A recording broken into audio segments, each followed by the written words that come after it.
When you're making a film, storyboards are an effective way to communicate the look of shots to both your actors and your crew. Before you storyboard, it's a good idea to complete a shot list. This gives you an opportunity to experiment with the sequence of shots before committing yourself to the time-consuming process of drawing storyboards. Here's what a shot list looks like. You'll notice the scene and shot numbers, followed by the shot size, duration, location, and a brief description of how the shot's going to be composed. If there's any dialogue, I usually include the first few words of that line in the shot list. It's just a convenient way to know which part of the script you need to look at. Another advantage of doing the shot list in a spreadsheet like this is you can order the rows by location, which means that you're not going to miss any shots when you turn up to a particular place. Here's a handy Google Docs shot list template to get you started. And now, for the storyboarding. You don't have to be a great artist to make storyboards. Nowadays, most people have a digital camera in their pockets that makes storyboarding not only fun, but really quick as well. When you're pre-visualizing your film with a digital camera or smartphone, I'd recommend using the actual location. This means you're forced to think about what filmmakers call blocking. You get a clear sense of where your actors are going to stand, where the camera is going to be positioned, and how you're going to compose shots. There are a number of apps for both iOS and Android that make pre-visualizing your film lots of fun. Cinemax Storyboard Composer is a great way to easily storyboard your film, allowing you to take a photo, pan and zoom, play your storyboards back, and export the finished document to a PDF. If you're using a digital camera, there are a bunch of applications with great templates to help you out. Celtx is really cool, free screenwriting software, and you can use it to do storyboards as well. So when you open up your screenplay, what you need to do is go to the Add button, go down to Storyboard, hit OK, and then it's just a matter of clicking the Add Image button, selecting the image you want to insert into the storyboard. There's some space to give the shot a title. There's a handy drop-down menu here where you can select different things, and there's also space for a little bit of a description at the bottom. Apple's Pages also has a really terrific storyboarding template. When you open the application up and you're faced with the template chooser, click on Miscellaneous, find the storyboard template. And the thing I love about this is its simplicity. You can just add images here by dragging them straight off the desktop and dropping them into the little storyboard things here. You'll notice there's space for notes and things like that. And you can also, by double clicking on this, change the size of the image and move it around within that mask. So that's a really handy feature. When you're done, just hit enter. If you're sticking with pencil and paper, post-it notes are a great way to quickly sketch out and sequence a scene. The advantage of using this method for storyboarding is that it's highly collaborative and easy to move the notes around when you're working on your ideas. I'd recommend buying widescreen post-it notes like the ones I'm using here. Of course, the quickest way to storyboard your film is using a pencil and paper. Here are a couple of templates to help you out. Even if you're not great at drawing, just think how much better you'll be by the time you finish storyboarding your first film. So, what makes a good storyboard? In my opinion, good storyboards are quick, clear, and simple. They show movement, they show expression, and most importantly, they give your cast and crew a really clear sense of how you want shots composed. Obviously, you're going to need a pencil. I'd recommend using an HB. I also have a 2B sitting around just in case I want to give my lines extra definition. You're also going to need an eraser. Trust me on this one. If you're anything like me, you're going to end up making a lot of mistakes. When it comes to drawing storyboards, faces are one of the things I find most difficult to draw. To make it easier, it helps to have an understanding of how the human face is structured. When you're drawing a face, start off with an upside-down egg. Next, draw a line down the centre. Dividing the face in half gives you the position of the eyes. As a general rule, the face is 5 eyes wide, and there's a space of 1 eye in the middle. If you divide the bottom half of the face in two, this will give you the position of the nose. Divide it in half again, and you've got the position of the lips. Ears extend from your eyes down to your nose. The hairline is usually halfway between your eyes and the top of your head. Because I'm still finding my way as a storyboard illustrator, I enlisted the help of artist Chris Greatz to show us how it's done. So I'm going to establish a nose.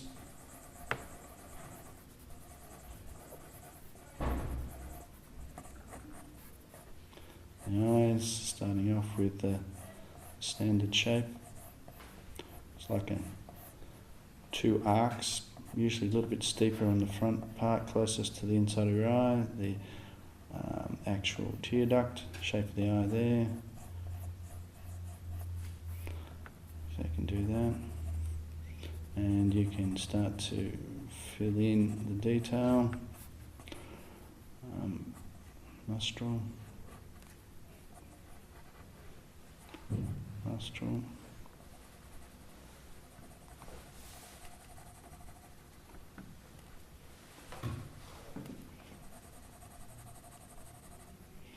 Establishing the shape, the bulb at the end of your nose. Mouth, you've got that little sort of gutter shape. Establish the edging with there.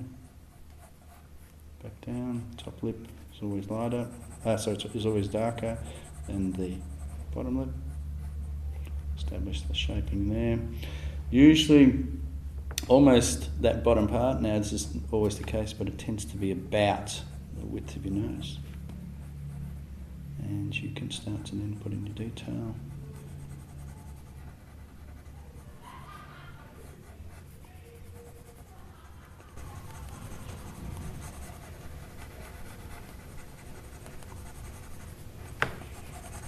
Establish a shadow underneath.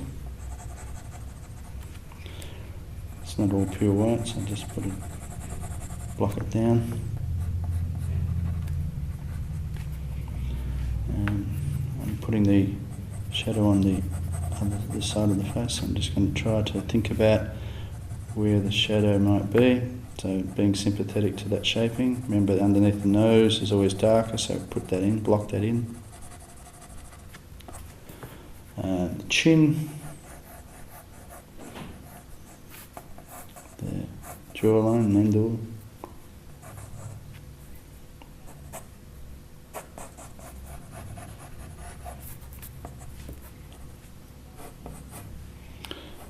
Matching the eyes is always difficult.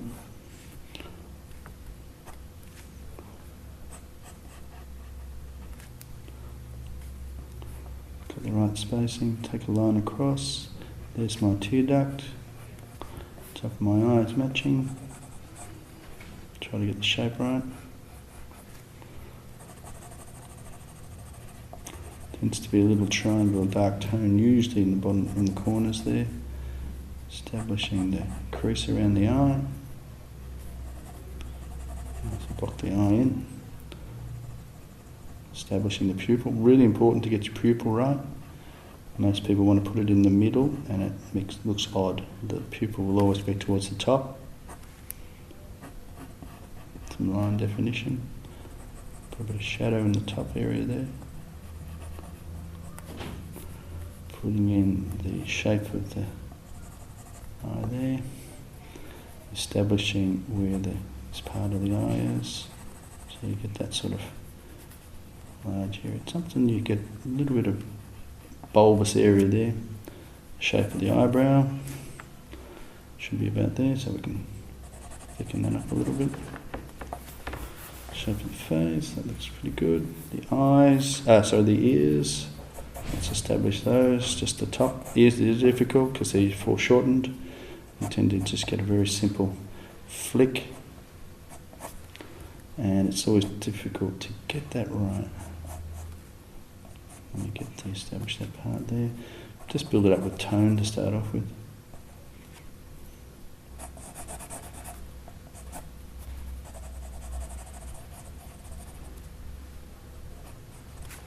That'll do to start off with. Other eye. Just starting to see most of his eye. Where's the centre? There it is there.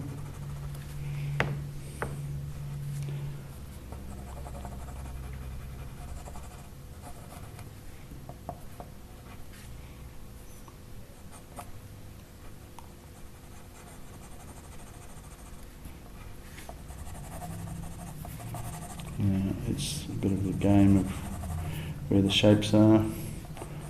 The cheekbone here is going to establish an area that you can then shade to be sympathetic to that.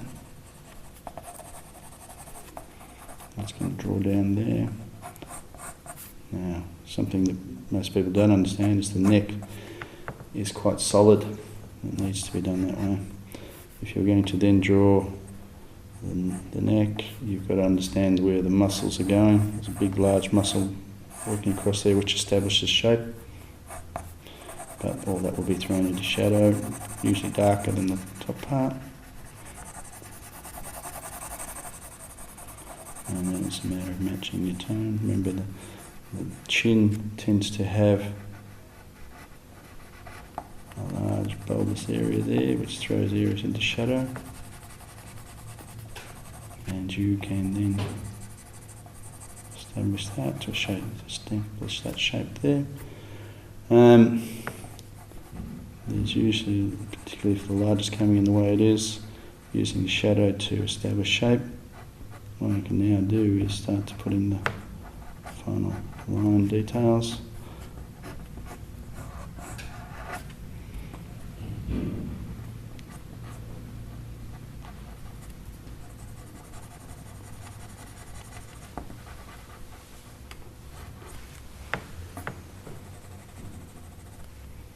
About right.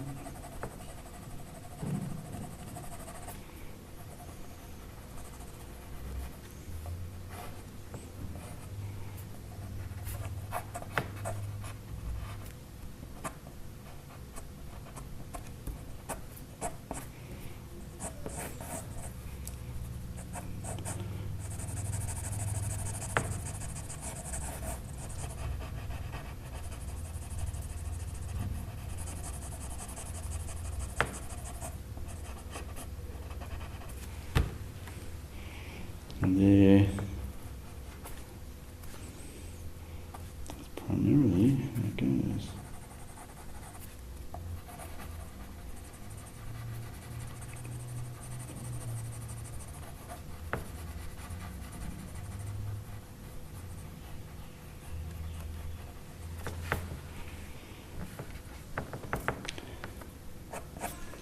Hairline, normally about halfway between the bridge of the nose is approximately where the hairline will start.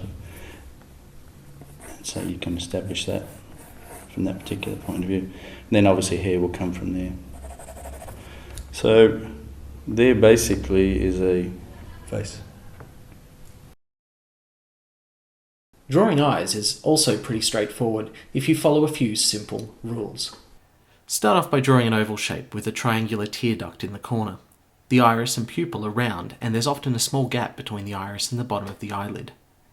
The top of the iris is usually covered by your top eyelid. The iris is a series of lines that extend out from the pupil, so don't forget to draw those. And don't forget to add a couple of highlights to make it look like it's reflecting light. Another important thing to remember is that a shadow is usually cast by the upper eyelid. Eyelashes are usually sparse on the bottom eyelid and much stronger on top. Now, let's see how an accomplished artist goes about drawing an eye. The eye itself is part of you need to understand where the actual skull comes. So if we just sort of start to do a little bit of the shape of the eye socket, that will make something a little bit more understandable. So with the human skull, you have that particular area. Now the eye is going to inhabit that area, and it's basically, while this may not be exactly the way, if you understand that there is a sphere which is basically your eyeball. Inside that is the eyeball itself, and depending on how bright the occasion is, then the size of the iris, etc. Now, if you tend to radiate the lines, you'll tend to get a reasonable representation of what an eye would look like. It tends to be a little bit darker on the outside.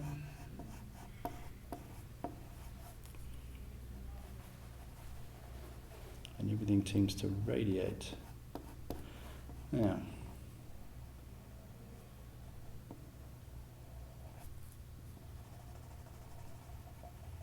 So I'm just trying to get the lines so that they radiate approximately to the centre. Now that's no good because your eyeball doesn't look like that. It has these eyelids, and the eyelids themselves, well, they're going to enclose that surface, and what you will notice is where the tear duct is, in this particular case here, and then if you look on the other side how high those two comparisons are. So usually on the outside the corner of the eye is higher than on the inside. So if you're going to draw that, you must enclose the top of the eye,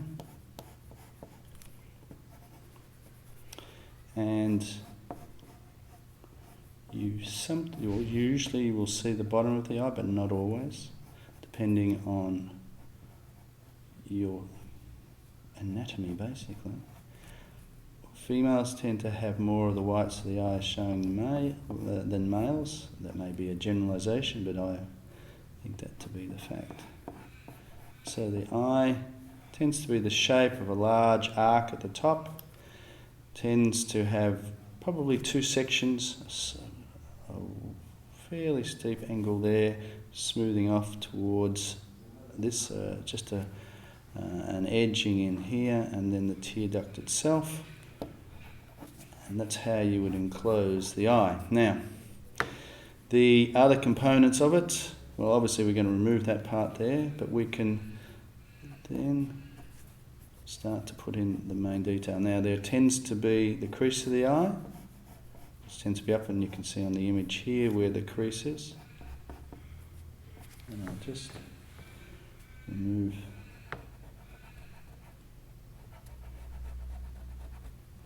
the top part and start to put the crease in. Now that's basically the structure for the top, the bottom. Again, it's going to run around and support the shape that's underneath. Most drawing of human form, you've got to understand what's underneath to be able to work out what the outside's like. Now, this is where tone comes in. Tone is used to define the actual drawing and the shapes underneath. So to support the eyeball itself, we're now just using some tonal work. Type of pencils you should use, I would use a range of them from 2H, HB, 2B, 4B, depends on what effect you want to do. Now that defines that. This pencil here is about a 9B, so it's quite dark and it gives you good shadows. And the lines that you use should support the shape of what you're dealing with. Now, because it's not pure white, I would tend to put in some lines.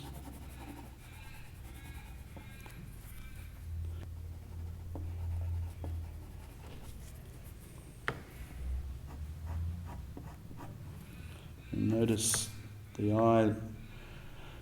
eyelashes actually come not at the actual edge of the eye, but they come in a little bit, which is just the lip of your eye.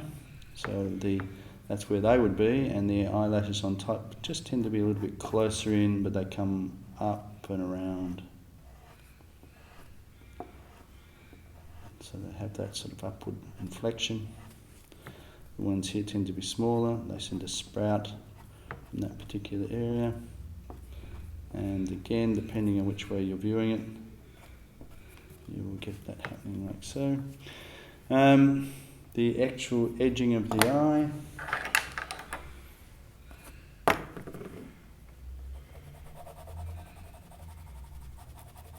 Now, because your eyelid has size, you can tend to put a little bit of shadow just underneath the top part there, and particularly in these areas here.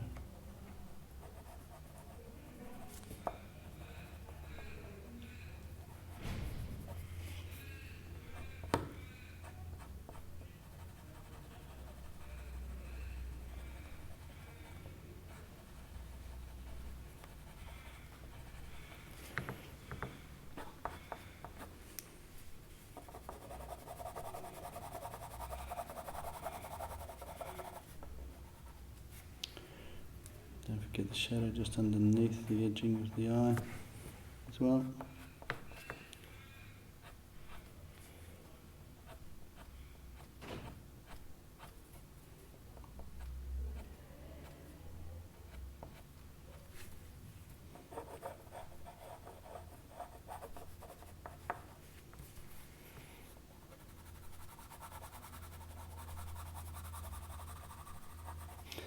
Now, just the area above the eye, just on the edge of the eye socket, tends to have a component here before the eyebrow.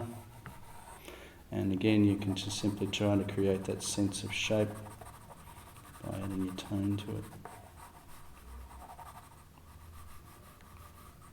Notice the dark tone in here.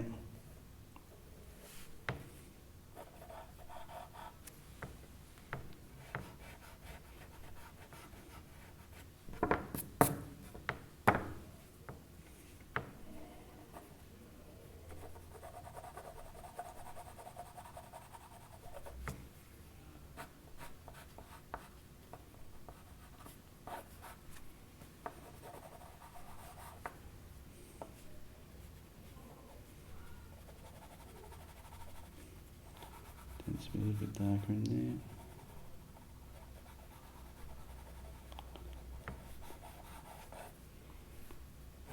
And then obviously the eyebrow.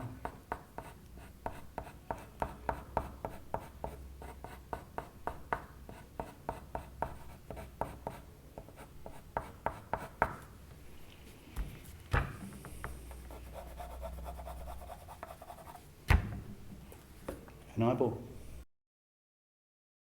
I'm not going to lie, drawing noses can be tricky. Keep in mind the shape of the underside of the nose, remembering that the nostrils cast shadows underneath. It's also important to remember that light bounces off the middle of your nose, the nostrils, and the bridge. Once again, let's have a look at how a professional artist approaches drawing the nose. Approximately a shape like so.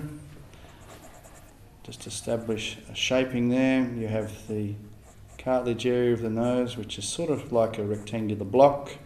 You have the bridge of the nose, which is the actual bone, and then you have cartilage, which joins it up.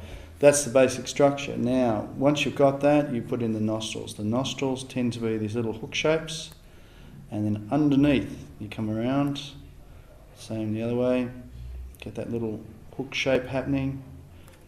Some nostrils are different, some flare, some don't.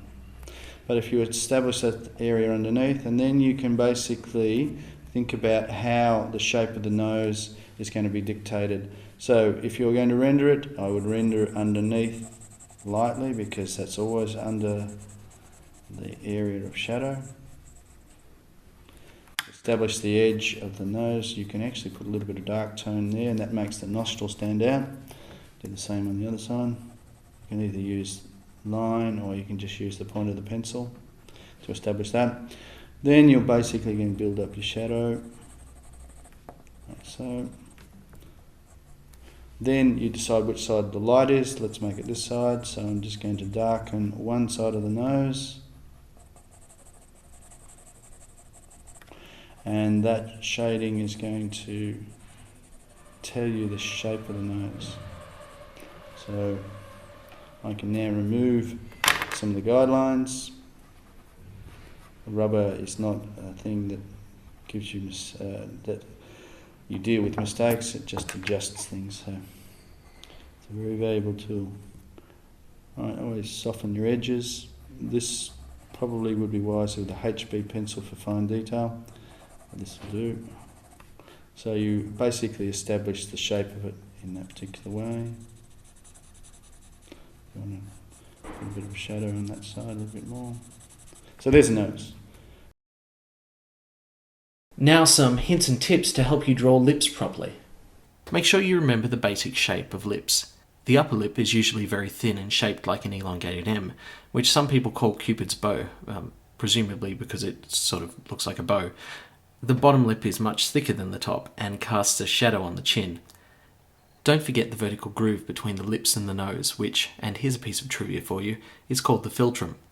Another thing to remember is that there are usually highlights on the bottom lip. Let's see how a professional artist does it. I would start off by probably just doing a central line.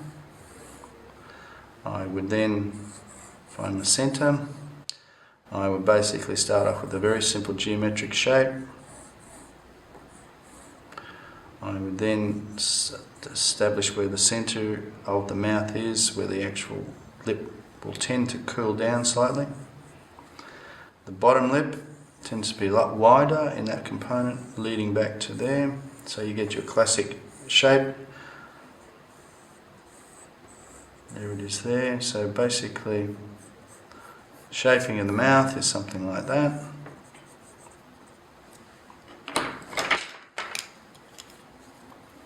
Alright, so if I was to do that, I'd just start off by filling in my tone, approximately. Establish that particular component. Start to establish where the areas are. And the darker tone is always in the very centre.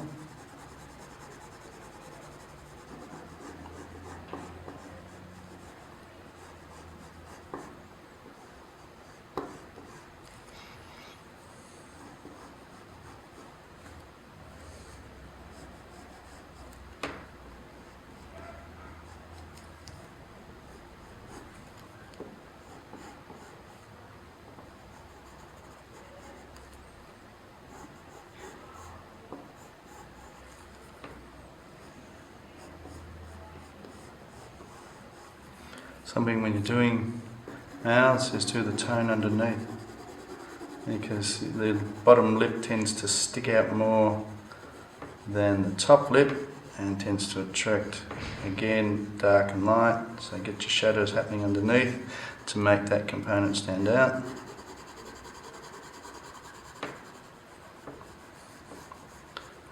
And then you can start to fill in your other tones.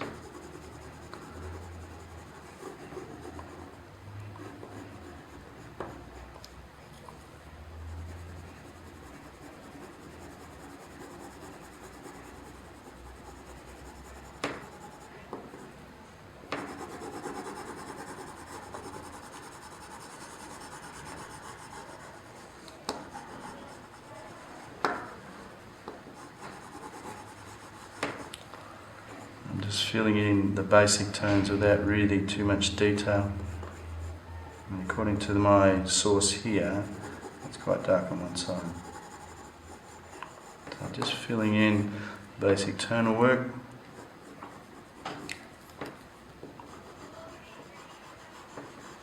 Whether you use the flat of your pencil rather than anything else. Don't just use the point.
And just starting to work towards the final detail.